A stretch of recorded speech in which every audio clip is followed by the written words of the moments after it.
that would not be considered a perfect sacrifice, because at the moment of sacrifice, the animal was found to be injured and maimed. So it would not be classified as a perfect sacrifice. Jesus, in his transition, in your belief, from heaven to earth or to Garden of Gethsemane, this is a transition. At the moment he is being killed or crucified, that is the point he's giving his life away.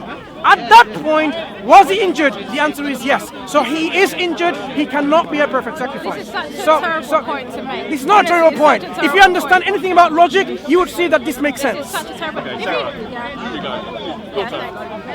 I mean, we can keep going over the same ground, but go to the next point.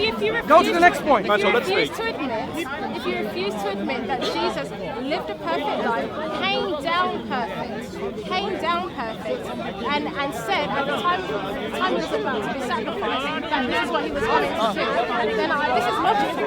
The logical inference of the Bible is that Jesus lived a perfect life, came down perfect, lived a perfect life, and then became a sacrifice. It's really simple. You don't have to complicate it. Okay. What's your second point? Why? We'll go to the point, but just because you added this point. So you want to have the last line? No, not the last line. You can respond. A perfect sacrifice is a willing sacrifice, that he will will to die. But you're now saying, oh, let this cup away from me. He was an unwilling sacrifice. An unwilling sacrifice is not a perfect sacrifice. So you can respond back and then respond to this, and we can go to the second point. The very next things that he said was, but not my will, yours be done. He willingly did it. No. He didn't have to do it. What was his will? To be sacrificed? Was his will to be saved or not to be saved? Jesus himself says, I have come to give my life as a ransom for many.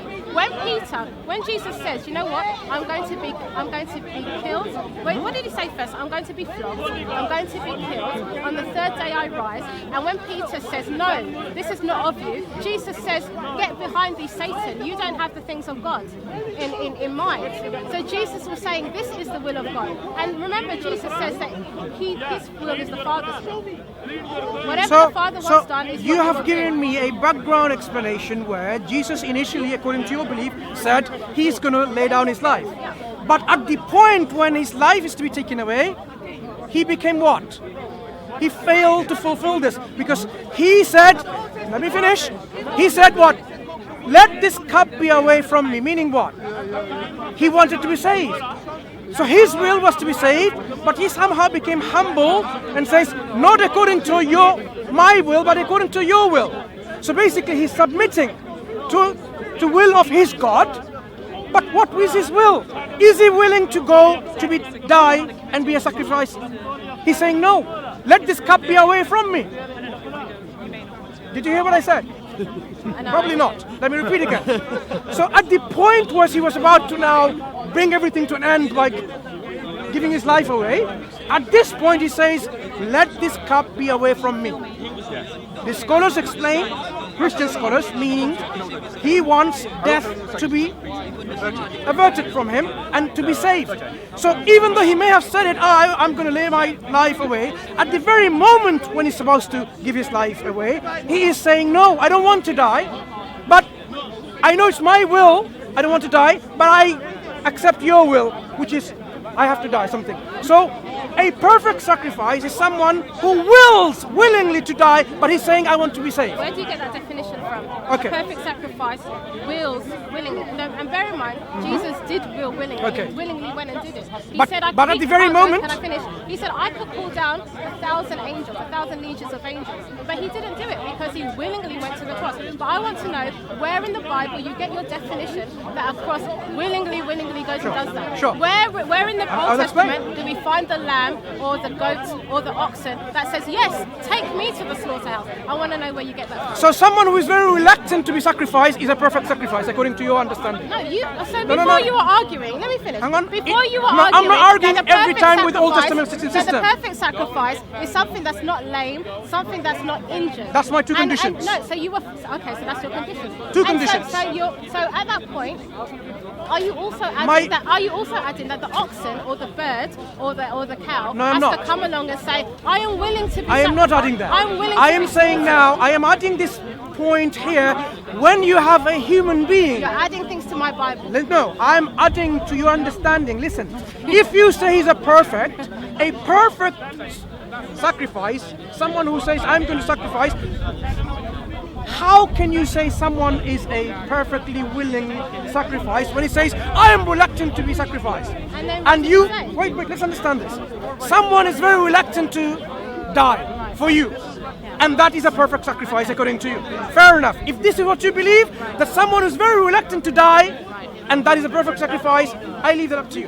Moving to my second point. Even in the common sense definition of the word sacrifice, the everyday meaning of the word sacrifice, a sacrifice is something that is a sacrifice, something that you don't necessarily want to do, but you do it even though it's to your detriment. That's what the word sacrifice means. Jesus was not wanting to doing it. But he did it. That's the whole point. No, but he was unwilling to do it. That's why it's a sacrifice. He was unwilling to do it. When you do something that's a detriment to yourself, that's what a sacrifice is. So he sacrificed his body, he sacrificed his own well-being, he sacrificed everything for us so that we don't have to go to God, carry our own sin. Okay. So that we can go to God relying on his own righteousness. That's the whole One meaning of problem sacrifice. with this, Jesus prayed to his God.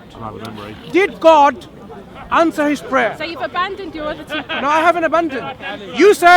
Jesus said, let be your will, not my will.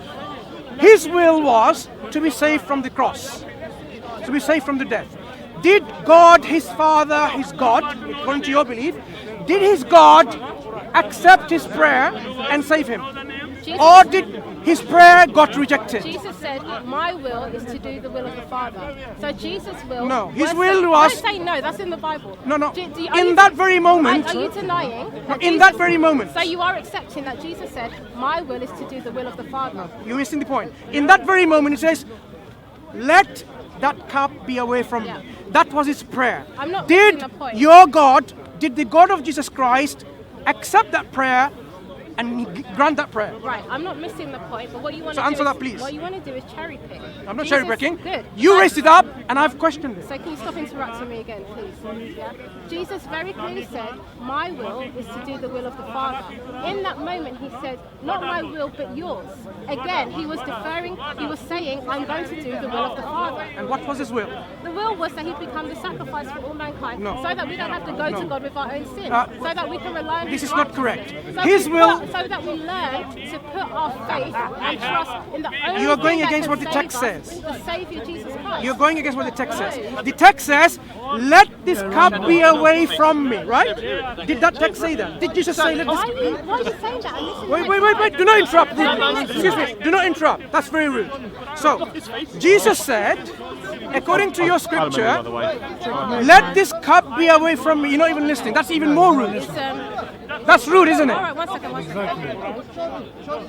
Shah's not arguing with me. Checking Does not answer. what do you want? Sorry, you want me to just checking with her father? Okay. Right. Yeah, go on. What we're saying, let's understand the text. Does the text not say Jesus is praying to his God, remove this cup from me? Meaning, remove this imminent death that is awaiting from me. Save me from this death. That was his will. Is his will to be saved from death? And did God listen to his will? Why are you ignoring the very next line? The very next line is, not according to my will, but according to your will. So what Right. does that mean? So that means, if he was crucified, God did not answer his prayer. Because his prayer was to be saved. His prayer was to be saved. God's will is no, not to be saved. Exactly. Why would you bring it up in the first place? Why would Jesus say, take Exactly. this cup from me? Why did he say that? No,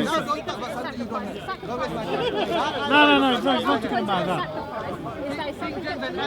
That's the whole point. But he said, even though it's detrimental to me, I will do it. Why bring it up? Why would you have to bring it up? You bring it up because it's like saying, please can you take this from me? He did ask him. Yeah. He was praying. So basically, God rejected his prayer. Exactly. Because by bringing it up, it shows that he had a different will to the Father. That's what you're saying. Yeah? Exactly. Two different wills. This is what he's saying. Yeah, so basically what he's correct me if I'm wrong, that's sorry for interrupting. What he's saying is, Jesus' will was different from the Father. Jesus' will was different from the Father. I think I put it to him. But anyway, if you don't, then I'll have to do what you do. That's what he's saying basically. No, What but is let's- it? Okay, wait, brother. Brother. Let me break it down for you. Let me break it down for you. My will is to do the will of the Father. You can show me. Jesus said that's You can my show will. me Yeah. the difference. So if you're looking at the Bible as a whole and not cherry picking Cool. half the sentence of what he said, then you can see that his Okay. entire purpose of So the- passed down on him is to do the will of the Father. Sorry to, yeah. So why would he bring it up then? Why would he say to the father? Yeah, exactly. No, but I'm asking you, why would he bring it up? Why bring up? Oh, No, wait. Is that in the Quran? Is that in the Quran? why would he bring it up? Did he will to be saved Is that in the Quran? at the time of crucifixion? Why would he ask you? Why would he ask the father? Because we had the Lord's Supper where he knows one of you guys is going to Get betray him a him. Quran and ask He knew him. that very night that he was going to take, that he was going to be brutalized, he was going to be whipped and bruised and mocked and all of that kind of stuff. He was going to be taken to the cross. These are things that I don't think anybody in their right mind would say, yay, let's do it. When? Next year or next 10 years? When? Next Sunday. The point okay. is still Don't do valid. next Sunday. Don't waste He my time. willed to be saved at that very moment. He may willed earlier on, I'm going to follow everything my father says. I will follow his will. But at this very moment, the crucial moment, he became one to beg his God to be saved, and his God did not answer his prayer. Instead, his God didn't listen to him. It's a good point. I'll tell you what. It's a fair question. Now move on to my second point and my third I point. need to go, but I think it's a very, very... Are you not going to answer the second and third No, I points? need to go. But it's a very... Why did you have to? It's a very Why? weak Why? argument Why? to take half of a sentence Why, and Patrick? ignore the second half. But I need to go, I'm sorry. Do you see? I'm here every week. Yeah, every week, but discussion doesn't happen every week. have to go every week. Don't come back. Now I brought up. I want to talk about it. Logic according to the New Testament report at all. And I raised few points. One of the points I mentioned was the Old Testament system says a perfect sacrifice is something that is not injured. An animal is not injured or maimed or bruised. Jesus was actually injured and bruised during the transit while he was supposedly on the cross.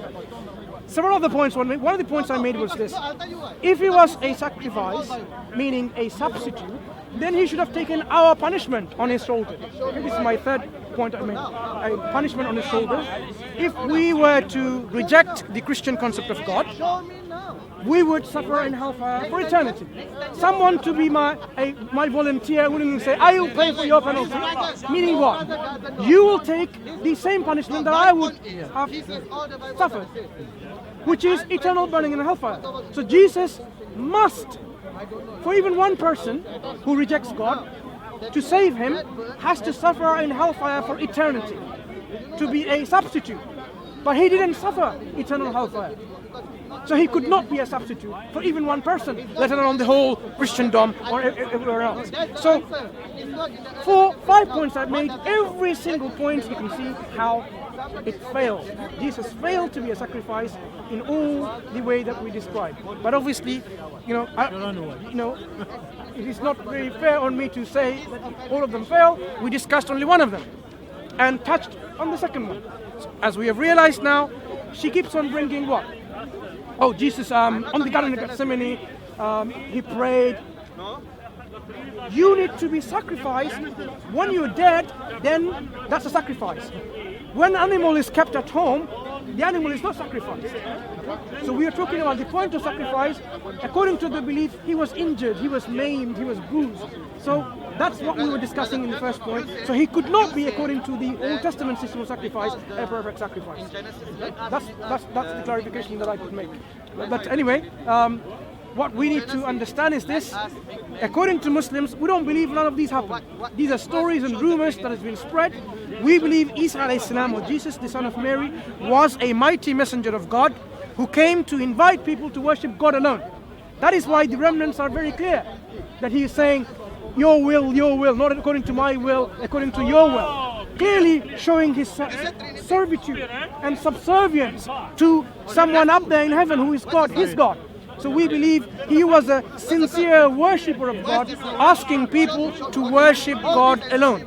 And this is the message of Islam. And that's the talk for another time. Inshallah. Jazakallah khair. Moses.